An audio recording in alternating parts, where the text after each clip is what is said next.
Hi everyone, welcome back to the SDC survival series.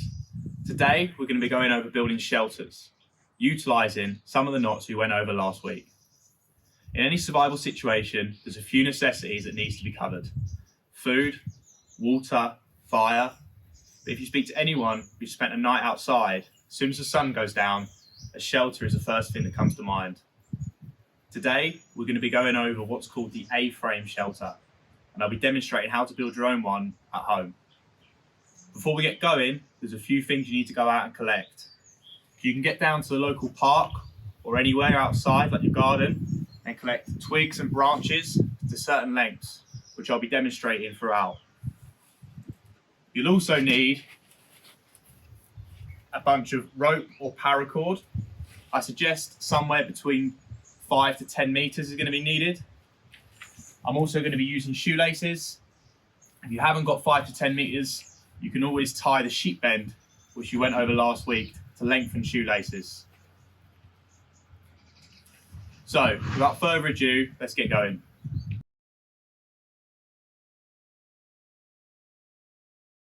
Now, since everyone's stuck indoors, we're going to be building a scaled down version of the shelter. So, to begin, we're going to start by building the A of our A-frame. It's going to be the two A shapes that are stuck at both ends that are going to support the structure itself. To do that, we need to attach these together using a knot called a square lashing, which I'll demonstrate for you now.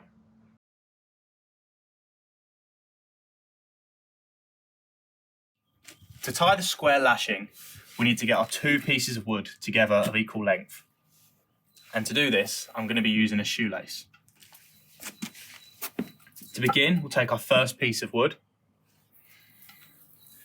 We're going to tie on a clove hitch that we went over last week. Last week, you learnt the clove hitch this way, by folding over and crossing them like so.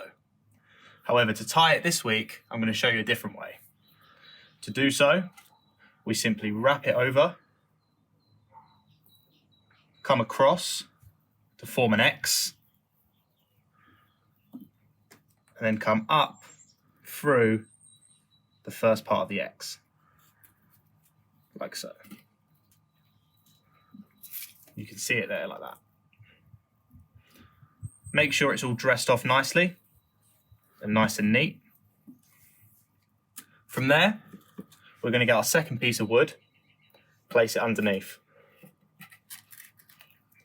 We're now going to start wrapping the pieces together. I'm going to go for 3 turns.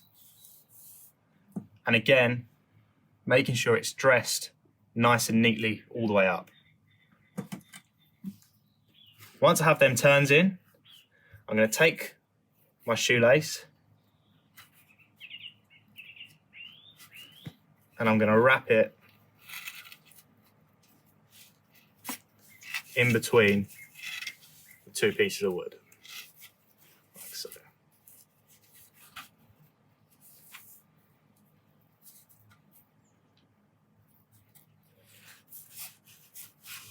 That's one.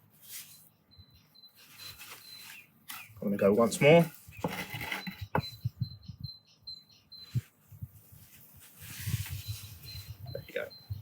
So that's 2 lashings through the middle. Again, I'm just going to neaten it all off to make it nice and tidy.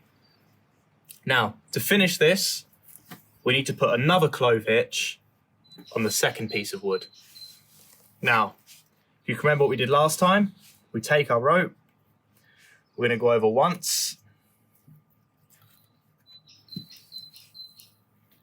like so. We're going to make a cross.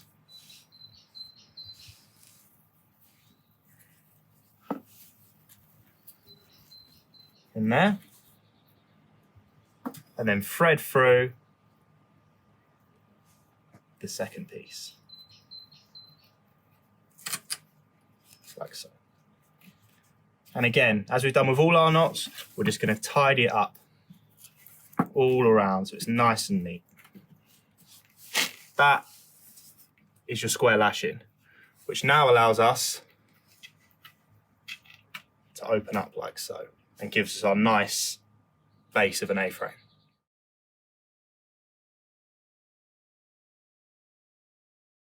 Now we've created our first end of the A-frame using our shear lashing.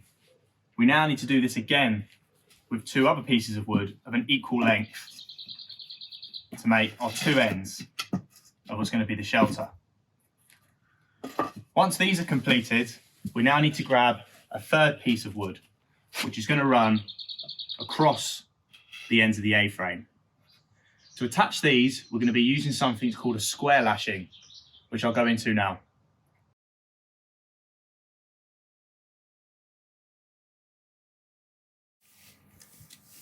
To begin by attaching the third piece of wood to the start of our A-frame, we're going to get a piece of paracord, which again is roughly the length of a piece of shoelace. To begin, we're going to start with, you guessed it, the clove hitch. So, quick demonstration again. We're going to put it on the piece of wood that's going to go on top. So, running through the center of the piece of wood we want to attach to, we're going to go over, as we did before, cross, and then simply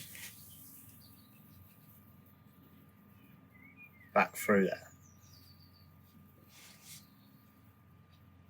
And then tighten it, and as we've done before, we're just going to dress it off so it's nice and neat. So we then place that across our bottom piece of wood. With the tail end, what we're going to do is we go under that first piece, around the top, under again, and then back across here. Now, we're going to repeat that, under, across, making sure we're folding on the bottom end, keeping everything nice and neat again. Under, across, one more time, keeping it nice and neat and tight. We're going to go to here. Now, see the back end? That's what it should look like as well. Everything nice and neat. What we're going to do now is similar to what we did before. We're going to wrap our piece of cord around the whole thing, keeping it nice and tight. We're going to go across there. I actually need to give myself a little bit more paracord. So we'll go in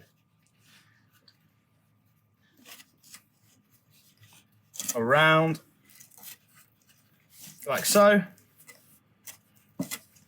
Keep that nice and tight. Then to finish it off, we're going to put in one more clove hitch on here. So over, across, and then finally back through.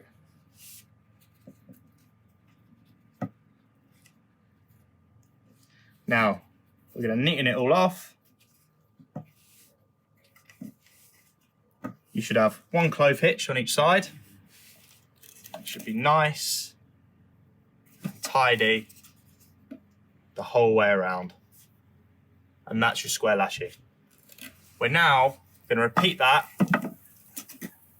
on the second side as well to fully attach the third piece of wood.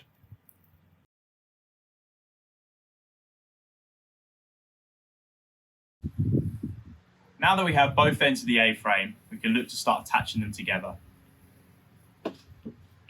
We'll do this by getting a longer piece of wood, which is going to be the length of our shelter.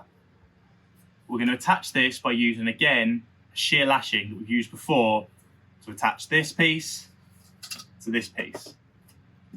It will run horizontally across there, to which we'll then attach to the second piece.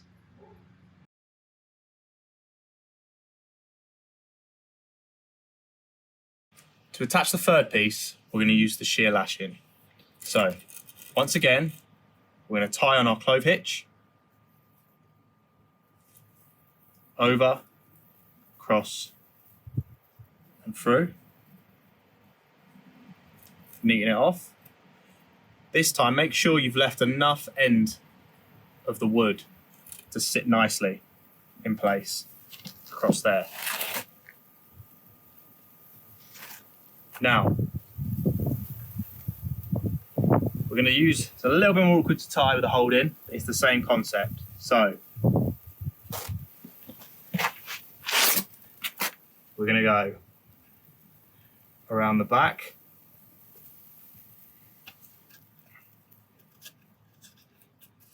over, and around. Back, over, around. Exactly the same concept as last time. Back, over, make sure it stays up. Keep it nice and tight. Then, as we done last time, we're going to wrap it round. But this time, I'm going to go underneath the lengthways piece of wood as well. Just like that. Just for an extra bit of bondage. Pull it tight. And then put in the final clove hitch to finish, which I'm going to attach onto here. So we go around, over,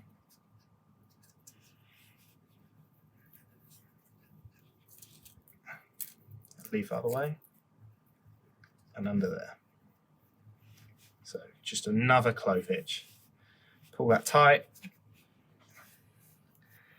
And that is our wood attached on. Now we need to attach another one to here with a second piece of wood, and then onto our final piece of the A-frame.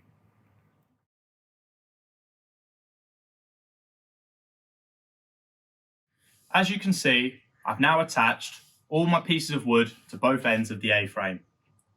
I've also added one running across the top, which has added an extra bit of stability, but is also going to allow me to add some foliage to offer some protection from the weather. Now I have the basic shape, I need to start filling out the base. So I need to go out and collect similar lengths of wood that are going to be able to be placed along the centre. This is going to be where I'm lying on.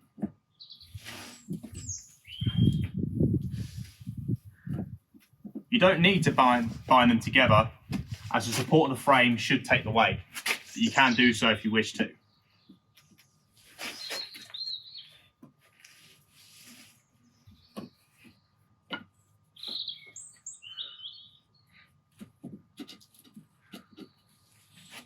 There we go.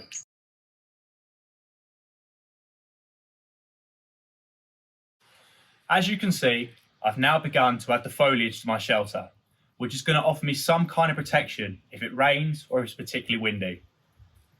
This is obviously a far scaled down model of how big your shelter would be in real life.